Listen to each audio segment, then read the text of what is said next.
ಆಗುವುದಿಲ್ಲ. ಅಪ್ಪಯ್ಯ ಮಗನೇ, ಪ್ರತಿಕಾಯ್, ಇಂದು ನೀನು ನನ್ನ ರಕ್ತಕ್ಕೆ ಹುಟ್ಟಿದವನ ಮಾತನ್ನಾಡಿದ್ದೀಯ. ಶಹಬಾಸ್, ಬೇಷ್ ಮಗನೇ ಬೇಷ್. ಇದು ನಿನಗೆ ದುರವೀರ್ಯವನ್ನು ಕೊಟ್ಟು ಆಶೀರ್ವದಿಸುತ್ತೇನೆ. ಯುದ್ಧಕ್ಕೆ ಸಿದ್ಧನ. ಅಪ್ಪಯ್ಯ, ಏನು ಹೇಳಲಿ, ಕೋಪದಲ್ಲಿ ಏನೇನೋ ಮಾತನಾಡಿಬಿಟ್ಟೆ. ಸಿಟ್ಟಿನ ಬರದಲ್ಲಿ ನನ್ನ ತಪ್ಪನ್ನೆಲ್ಲ ಕ್ಷಮಿಸಿ ಬಿಡು ಅಪ್ಪಯ್ಯ. ಕೊನೆಯಲ್ಲಿ ಒಂದು ಮಾತನ್ನು ಹೇಳ್ತೇನೆ. ಈ ನಿನ್ನ ಮಗನನ್ನ, ಅತಿಕಾಯನನ್ನ 20 ತೋಳುಗಳಿಂದ ಬಾಚಿ ತಪ್ಪಿಕೋ ಅಪ್ಪಯ್ಯ. ಒಮ್ಮೆ ನಮ್ಮನ್ನು ತಪ್ಪಿಕೋ ಮಗನೇ. ಅಯ್ಯೋ ಇದೋ ಮಗನೇ. ಅಪ್ಪಯ್ಯ, ಧನ್ಯನಾದೆ. ಕೊಡು ದುರವೀರ್ಯವನ್ನ ಮಗನೇ. ಅತಿಕಾಯ, ಇದೋ ನಿನಗೆ ದುರವೀರ್ಯವನ್ನು ಕೊಟ್ಟು ಆಶೀರ್ವದಿಸಿದ್ದೇನೆ. ಜೊತೆಗೆ ಯುದ್ಧರಂಗಕ್ಕೆ ಹೋಗಿ ಬಾಂಬು. ಹೋಗು. ನೀ ಹೋಗು ಮುಂದೆ, ನಾ ಬರುವೆ ಹಿಂದೆ.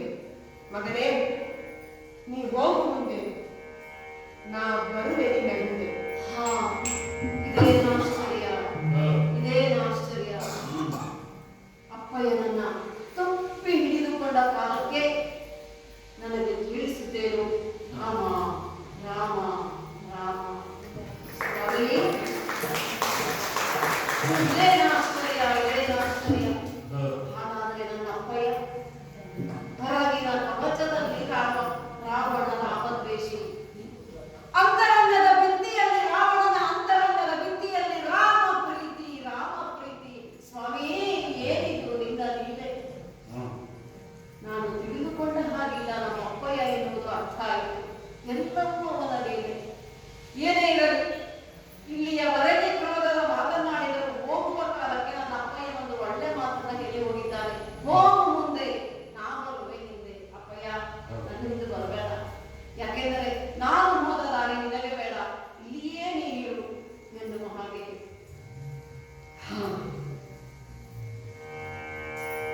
ನೇರವಾಗಿ ಈಗ ದುರವೀರ್ಯವನ್ನ ಪಡೆದದ್ದಾಗಿದೆ.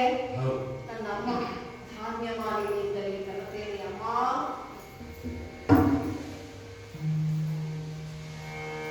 ತರಿಸಿ ತುಳಸಿಯ ದಂಡೆ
ಅಮ್ಮನಾದ ಧಾನ್ಯ ಮಾಲಿನಿಯ ಪಾದವನ್ನ ಗಟ್ಟಿಯಾಗಿ ಹಿಡಿದುಕೊಂಡಿದ್ದೇನೆ. ಅಮ್ಮ, ಹೋಗಿ ಬರ್ತೇನೆ. ಅಲ್ಲ, ಅಮ್ಮ ಆಶೀರ್ವದಿಸು ಎನ್ನುವ ಹಾಗೆ ಅವನಲ್ಲಿ ಕೇಳಿಕೊಂಡೆ. ನನ್ನ ಅಮ್ಮ ಪ್ರೀತಿಯಿಂದ ನನ್ನ ತಲೆಯನ್ನ ನೇವರಿಸಿದಳು. ಯಾಕೆ, ಏನು, ಎತ್ತ ಪ್ರಶ್ನೆ ಮಾಡಲಿಲ್ಲ ನನ್ನಮ್ಮ. ಇದೆಲ್ಲವೇ ಹೆತ್ತ ತಾಯಿಯ ಕರುಳು. ಮಗುವಿನ ಹೃದಯದ ಮಿಡಿತ ಏನು ಎನ್ನುವುದು ಆ ತಾಯಿಯ ಹೆತ್ತ ಕರುಳಿಗೆ ಗೊತ್ತಾಗುವುದಂತೆ. ಹಾಗಾದರೆ ಈ ಅತಿಕಾಯ ಹೃದಯದ ಮಿಡಿತ ಕುಡಿತ ಎಲ್ಲವೂ ನನ್ನ ಅಮ್ಮನಿಗೆ ಅರ್ಥ ಆಯಿತು. ಅದಕ್ಕಾಗಿ ಅಲ್ಲವೇ ಅಮ್ಮ ತಲೆಯನ್ನ ಪ್ರೀತಿಯಿಂದ ನೇವರಿಸಿದಳು. ಮಗನೇ ಶುಭವಾಗಲಿ ಅಂತ ಹೇಳಲಿಲ್ಲ, ಜಯಶಾಲಿಯಾಗಿ ಬಾ ಅಂತ ಹೇಳಲಿಲ್ಲ, ಕಂದ ಒಳಿತಾಗಲಿ ಅಂತ ಹೇಳಿದ್ದಾರೆ. ಮತ್ತು ನನ್ನ ಮನೆಗೆ ರಾಮನನ್ನ ಸೇರಬೇಕು ಎನ್ನುವ ನನ್ನ ಹೆಬ್ಬಯಕೆ ಮಹದಾಸೆ ಈಡೇರಲಿ ಎನ್ನುವ ಹಾಗೆ ನನ್ನಮ್ಮ ಆಶೀರ್ವಾದ ಮಾಡಿದರು. ಅಂತಹ ಅಮ್ಮನ ಆಶೀರ್ವಾದದ ಕವಚವನ್ನ ಎದೆ ಕವಚಿಕೊಂಡಿದ್ದೇನೆ. ಈಗ ರಣಧಾರಿಣಿ ಅಂತ ನನ್ನ ಪಯಣ. ಹೋಗುವ ಕಾಲಕ್ಕೆ ಯಾರಲ್ಲಿ ತುಳಸಿಯ ಮಾಲೆಯನ್ನ ತಂದಿ, ಆಹಾ ತುಳಸಿಯ ಮಾಲೆಯನ್ನ ಹಿಡಿದುಕೊಂಡಿದ್ದೇನೆ. ವೈರಾಗ್ಯದ ಪ್ರತೀಕ ಈ ತುಳಸಿಯ ಮಾಲೆ. ವೈಕುಂಠದಲ್ಲಿ ನನ್ನ ಸ್ವಾಮಿಗೆ ಅತ್ಯಂತ ಪ್ರೀತಿಯಾದದ್ದು, ಮಹಾವಿಷ್ಣು ಅತ್ಯಂತ ಇಷ್ಟಪಡುವಂತಹ ತುಳಸಿಯ ಮಾಲೆಯನ್ನ ಹಿಡಿದಿದ್ದೇನೆ. ಈ ಮಾಲೆಯನ್ನ ನಾನು ಧರಿಸಿದೆ ಅಂತ ಆದರೆ ನನ್ನನ್ನು ನೋಡಿದವರಿಗೆ ನನ್ನ ಭಾವನೆ ಅರ್ಥ ಆಗುತ್ತದೆ. ಇನ್ನೊಂದು ಆಸೆಯನ್ನ ಇಟ್ಟುಕೊಂಡ ಅಧಿಕಾಯ ತುಳಸಿಯ ಮಾಲೆಯ ಒಂದೊಂದು ದಳವನ್ನ ನನ್ನ ದೇವನಾದ ರಾಮನ ಪದಕಕ್ಕೆ ಅರ್ಪಿಸಬೇಕು ಎನ್ನುವ ಹಾಗೆ ಆಸೆಯನ್ನ ಕನಸನ್ನ ಕಟ್ಟಬಲ್ಲಿದ್ದೇನೆ. ಇಂತಹ ಈ ತುಳಸಿಯ ಮಾಲೆಯನ್ನ ನನ್ನ ಆತ್ಮನಲ್ಲಿ ಪ್ರತಿಷ್ಠಾಪಿಸಿದ್ದೇನಲ್ಲ ರಾಮ, ಆ ಆತ್ಮನ ಜೊತೆಯಲ್ಲಿದ್ದವ ಪರಮಾತ್ಮ, ಅಂತಹ ಆತ್ಮಕ್ಕೆ ಆಗುವ ಹಾಗೆ ತುಳಸಿಯ ಮಾಲೆಯನ್ನ ಧರಿಸಿದ್ದೇನೆ. ಹಾ, ನನ್ನನ್ನೇ ಒಮ್ಮೆ ಪರೀಕ್ಷಿಸಿಕೊಳ್ತಾ ಇದ್ದೇನೆ. ಇನ್ನೇನಾಗಬೇಕು? ಹೌದು, ನಾನು ರಕ್ಕಸನೇ ಬಹುವಂತಾದರು, ದಾನವನೇ ಬಹುವಂತಾದರು, ನಾನು ಪರಮ ವೈಷ್ಣವನು ಇದ್ದೇನೆ. ಹಾಗಾಗಿ ಇದೋ ತಿಲಕವನ್ನ ಹಣೆಗೆ ಇಟ್ಟುಕೊಂಡದ್ದಾಗಿದೆ. ಇನ್ನು ಮತ್ತೆ ಕರ ಮಾಡುವುದಿಲ್ಲ. ಜೊತೆಯಲ್ಲಿ ಬೇಕಲ್ಲ ನಮ್ಮವರೆಲ್ಲ. ಯಾರಿದ್ದೀರಿ, ಎಲ್ಲಿದ್ದೀರಿ? ಬನ್ನಿ ಬನ್ನಿ ಬನ್ನಿ ಬನ್ನಿ.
Ah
ಹಾಗಾದರೆ ನಾಟಿಸುವುದಕ್ಕೆ ಯಾರು ಬಂದಿದ್ದಾರೆ?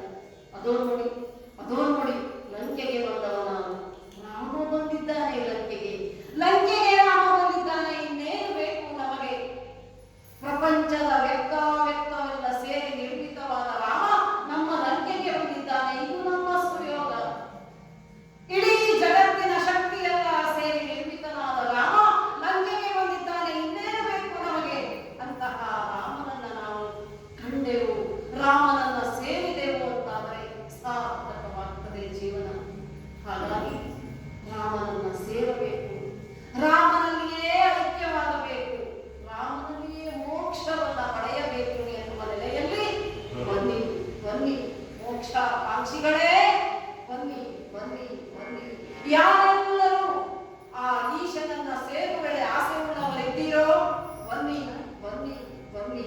ಯಾರೆಲ್ಲ ಬ್ರಹ್ಮನನ್ನ ಸೇರುವೆಳೆ ಆಸೆ ಉಳ್ಳವರಿದ್ದೀರೋ ಬನ್ನಿ ಬನ್ನಿ ಬನ್ನಿ.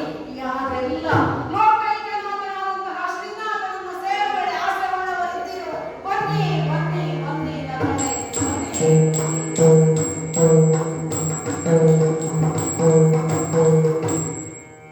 ಬೆಟ್ಟವೇ ಹರಿದೋದುವುದರ ಪಟ್ಟುನ ಕಪಿಮುಲವನೈನೆ ಮಹಾಪಟು ಭಟರವು ನಿಟ್ಟಿರ್ತಿ ಮನದೊಳು ಬೆಲೆರವು ಬಟ್ಟು ವಿಭೀಷಣನೊಳು ನಿಂತೆಂದ ಅವನಿಪತಿ ತಿಲಕೋ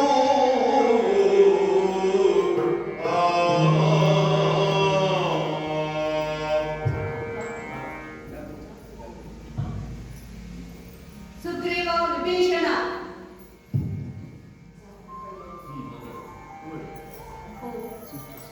ನಮ್ಮ ಪಾಲಿಗೆ ಅಮೃತದ ಹಾಗೆ ಲಭಿಸಿದವರು ನೀವು.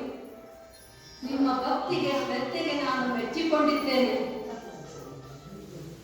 ಧರ್ಮದ ಹಾದಿಯಲ್ಲಿ ನೀವು ಬಂದು ನನ್ನನ್ನು ಸೇರಿಕೊಂಡಿದ್ದೀರಿ.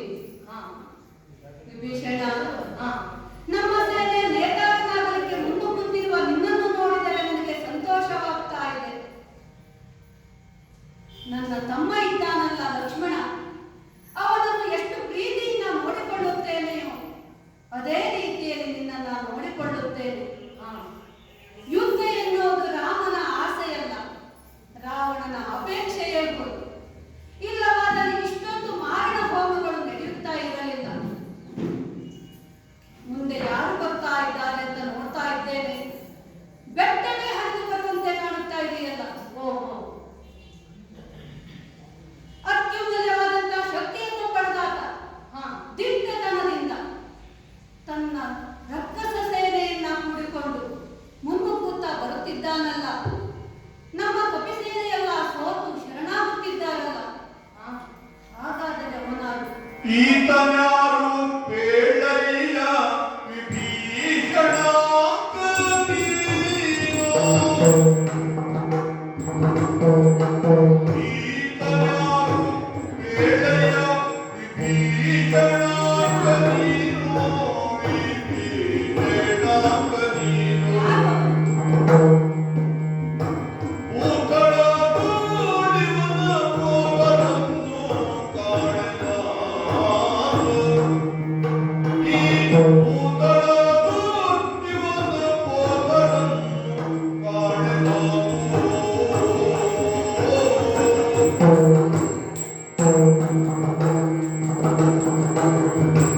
ಈ ತೆರದ ರಕ್ಕಸರು ನಿಮ್ಮ ಬಲದೊಳು ಎಲಿಬರನ್ನು. ಈ ತೆರದ ರಕ್ಕಸರು ನಿಮ್ಮ ಬಲದೊಳು ಎಲಿಬರನ್ನು.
ಅಷ್ಟೇ ಅಲ್ಲ ಭೂರಿ ಪರಾಕ್ರಮಿ ಹೋಗುವೆಂದು ಅನಿಸುತ್ತಾ ಇದೆ.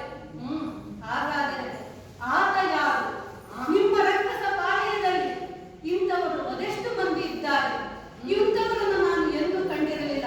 ಓ ಭೀಷಣ, ಈತ ನಾರೆಯ ಹೇಳು. ಗೀಯಲಾಲಿದು ವೀರ ಅತಿಕಾಯ ಎಂಬಾತ.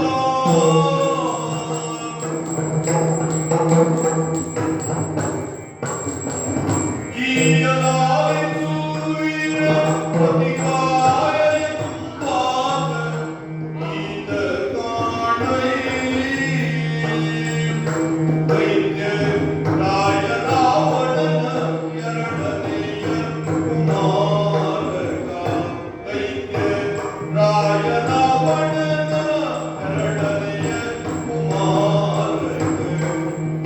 ಈತ ಕಾಣೈ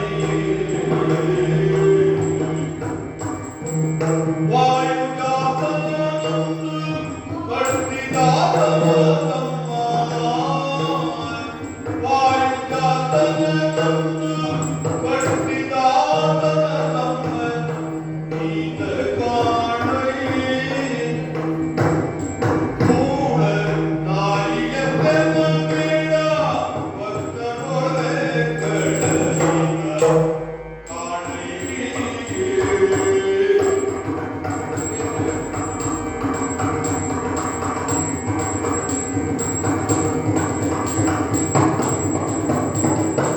ಗೀಯಲಾಲಿದು ವೀರ ಅತಿಕಾಯ ಎಂಬಾತ.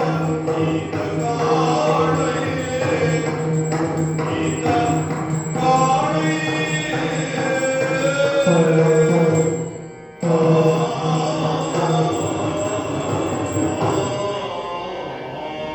ಪ್ರಭು ಶ್ರೀರಾಮಚಂದ್ರ, ಭೀಷಣ ನೋಡಿದೆಯಲ್ಲ, ನಿನ್ನ ಗಮನಕ್ಕೂ ಬಂತಲ್ಲ. ಈ ಸುವಿಶಾಲವಾದ ರಕ್ಕಸ ಪಡೆಯಲ್ಲಿ ತಾನೊಬ್ಬನೇ ಪ್ರತ್ಯೇಕ ಎಂದು ತನ್ನ ನಡೆಯಿಂದಲೇ ಪ್ರಕಟಿಸುತ್ತ ಪರ್ವತಕಾಯನೂ ಆದ, ದೀರ್ಘಕಾಯನೂ ಆದ, ಹೆಸರಿಗೆ ತಕ್ಕಂತೆ ಅನ್ವರ್ಥಕವೋ ಎನ್ನುವಂತೆ ಅವನ ಹೆಸರೇ ಅಧಿಕಾಯ, ಅತಿಕಾಯ. ಹಾಗೆಂದ ಮಾತ್ರಕ್ಕೆ ಅವನು ಪರ್ವತಕಾಯನಾಗಿ ಬರುತ್ತಿದ್ದಾನಲ್ಲ, ಅವನು ನಿನ್ನ ಮಡದಿಯನ್ನು ಅಪಹರಿಸಿದ ಆ ದಶಕಂಠನು ಹೊಂದಿದ ಅನೇಕ ಉಪಪತ್ನಿಯರಲ್ಲಿ ಒಬ್ಬಳಾದ ಜ್ಞಾನಮಾಲಿನಿಯ ಪುತ್ರನಾಗಿ ಜನಿಸಿದ. ಜ್ಞಾನಮಾಲಿನಿಯ ಪುತ್ರ ಅಂದರೆ ರಾವಣನ ಎರಡನೆಯ ಮಗನಿದ್ದ. ತನ್ನ ತಪೋಬಲದಿಂದಲೂ ಹಾಗೂ ತನ್ನ ವೀರ್ಯಬಲದಿಂದಲೂ ಅಮೋಘ ಸಾಮರ್ಥ್ಯವನ್ನು ಹೊಂದಿದಾತ. ನಿನ್ನ ವಿರೋಧಿ ಪಾಳೆಯದಿಂದ ಬಂದಿದ್ದಾನೆ ಎಂಬ ಮಾತ್ರಕ್ಕೆ ಅವನನ್ನು ದುಷ್ಟನೆಂದು ಭಾವಿಸಬಾರದು ಪ್ರಭು, ದುಷ್ಟನೆಂದು ಭಾವಿಸಬಾರದು. ಅಜೇಯನಾದ ಆಂಜನೇಯನನ್ನು ಕೂಡ ತನ್ನ ನಾಗಪಾಶದಿಂದ ಕಟ್ಟಿದಂತಹ ಹಾಗೂ ದೇವೇಂದ್ರ ಹಾಗೂ ಇಂದ್ರಜಿತುವಿನ ಸಮತುಲ್ಯನಾದ ಪರಾಕ್ರಮಿ ಈ ಅಧಿಕಾರಿ. ಹಾಗಾಗಿ ಅವನು ದುಷ್ಟನೆಂದು ಭಾವಿಸದೆ ಗುಣದಿಂದ ಮಾತ್ರ ಅವನಿಗೂ ಇವನಿಗೂ ಯಾವ ಸಂಬಂಧವೂ ಇಲ್ಲ. ಹಾಗೇನು ಅವನಾದರೋ ಪಾತಕನಾಗಿದ್ದಾನೆ. ಪಾತಕನಾದ ಬೇಗನಾದ ಪುಣ್ಯಾತ್ಮ. ಪಾತಕನಾದ ಬೇಗನಾದ ಪುಣ್ಯಾತ್ಮ. ಈತ ಕಾಣೈ ಪುಣ್ಯಾತ್ಮ. ಈತ ಕಾಣೈ ಬಲು ಧಾಮಕ ಅವನತಿ. ಈತ ಬಲು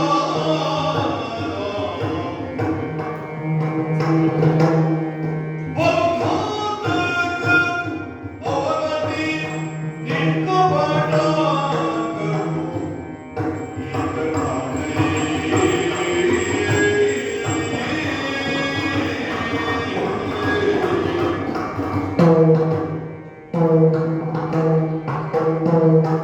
ಆತನ ಕರಿ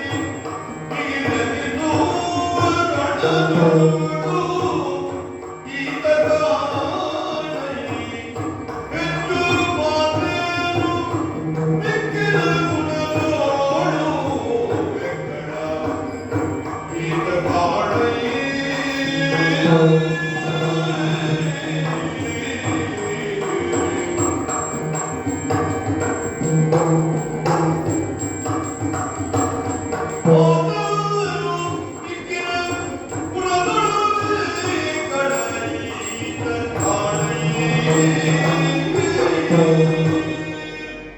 ಶ್ರೀರಾಮಚಂದ್ರ ಭೀಷಣ ಪರಸತಿಯನ್ನ ಅಪಹರಿಸುವುದು ಹಾಗೂ ಸಂಧಾನಕಾರರನ್ನ ಬಂಧಿಸುವುದು, ತನ್ನ ಮಾಯಾ ಮಂತ್ರಗಳ ಪ್ರಯೋಗದಿಂದ ವೈರಿಗಳನ್ನ ಸದೆಬಡಿಯುವುದು ಇವೆಲ್ಲವೂ ತಪ್ಪೇ ಅಲ್ಲ ಎಂದು ಪ್ರತಿಪಾದಿಸುತ್ತಾ ತನ್ನ ತಂದೆಯಾದ ರಾವಣನ ಅಧರ್ಮ ಮಾರ್ಗವನ್ನೇ ಕ್ರಮಿಸುವವನು ಇಂದ್ರಜಿತ್ತು.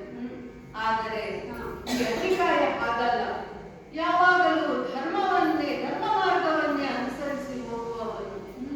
ತನ್ನ ತಂದೆಯಾದ ರಾವಣನು ಸೀತಾ ಮಾತೆಯನ್ನ ರಾಮನಿಗೆ ಕೊಡಲು ಒಪ್ಪದೇ ಇದ್ದ ಪಕ್ಷದಲ್ಲಿ ಅವನಿಗೆ ಸಲಹೆಯನ್ನು ಇಟ್ಟಂತಹ ಮಹಾತ್ಮನಿದ್ದ. ದೇಶಕ್ಕೆ ಬಂದ ಆಪತ್ತಿಗೆ ಎದೆಯೊಡ್ಡುವ ಹಾಗೂ ರಾಷ್ಟ್ರ ಪ್ರೇಮವನ್ನ ಸ್ವಾಗತಿಸುತ್ತಾ ತನ್ನ ತಂದೆಯಾದ ರಾವಣನ ಧರ್ಮ ಮಾರ್ಗವನ್ನು ಕ್ರಮಿಸದೆ ಧರ್ಮ ಮಾರ್ಗವನ್ನೇ ಯಾವಾಗಲೂ ಕ್ರಮಿಸುವೆನೆಂಬ ಒಂದು ಪಣತೊಟ್ಟು ಹೊರಟಿರುವಂತವನು. ಹಾಗಾಗಿ ನೀನು ಈ ಅತಿಕಾಯನನ್ನು ದುಷ್ಟನೆಂದು ಭಾವಿಸದೆ ಅವನನ್ನ ಕೀಳು ಶಬ್ದಗಳಿಂದ ನಿಂದಿಸದೆ ಅವನು ಯಾವಾಗಲೂ ಹೇಗೆ ಪರಮ ಸದ್ಭಕ್ತನಾಗಿರುವಂತಹ ಹಿರಣ್ಯಕಶಿಪುವಿನ ಮಗ ಹೇಗೆ ತನ್ನ ದೈವಿ ಇಚ್ಛೆಯಿಂದ ಪರಮ ಸದ್ಭಕ್ತನಾದನು, ಹಾಗೆ ಪಂಕಜದ ಮಾರ್ಗದಲ್ಲಿ ಹೋದಾಗ ಇವನು ಸಹ ನಿನ್ನ ಪರಮ ಸದ್ಭಕ್ತನೆಂಬುದನ್ನಷ್ಟೇ ನಾನು ಹೇಳಬಲ್ಲೆ. ಮುಂದಿನ ಸಂಗತಿಯನ್ನು ನಾನು ನಿನ್ನ ಚಿತ್ತಕ್ಕೆ ಬಿಟ್ಟಿದ್ದು ಪ್ರಭು ಭೀಷಣ. ಇಲ್ಲಿಯವರೆಗೆ ಯುದ್ಧಕ್ಕೆ ಬಂದಂತವರು ದುಷ್ಟರು ದುರಳರೂ ಆಗಿದ್ದರು. ಆದರೆ ಈಗ ಗಮನಿಸಿದಾಗ, ನೀನು ಹೇಳಿದ್ದನ್ನ ಅವಲೋಕಿಸಿದಾಗ ಈತನ ಕಾಯ ಮಾತ್ರ ದೊಡ್ಡದಲ್ಲ, ವ್ಯಕ್ತಿತ್ವವು ದೊಡ್ಡದು ಎಂಬುದು ನಮ್ಮ ಗಮನಕ್ಕೆ ಬಂತು. ಹೌದು, ಹಾಗಾದರೆ ಇವನನ್ನ ಎದುರಿಸುವುದಕ್ಕೆ ನಮ್ಮಲ್ಲಿ ಅಂತಹ ಪಟಪಟರು ಯಾರಿದ್ದಾರೆ?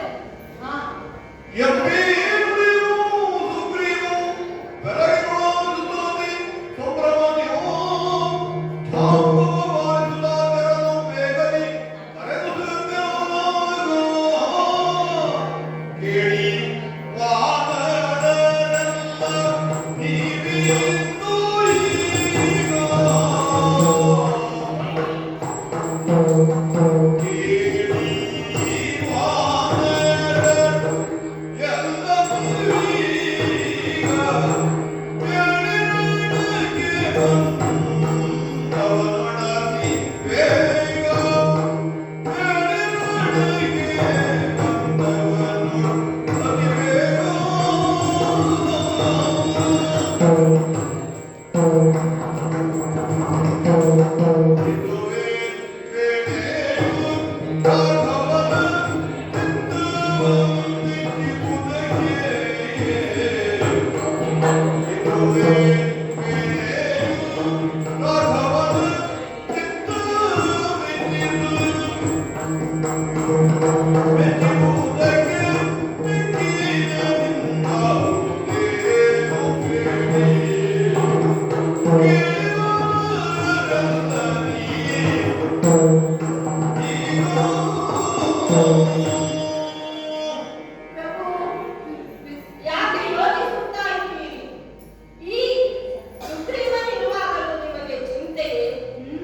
Thank you.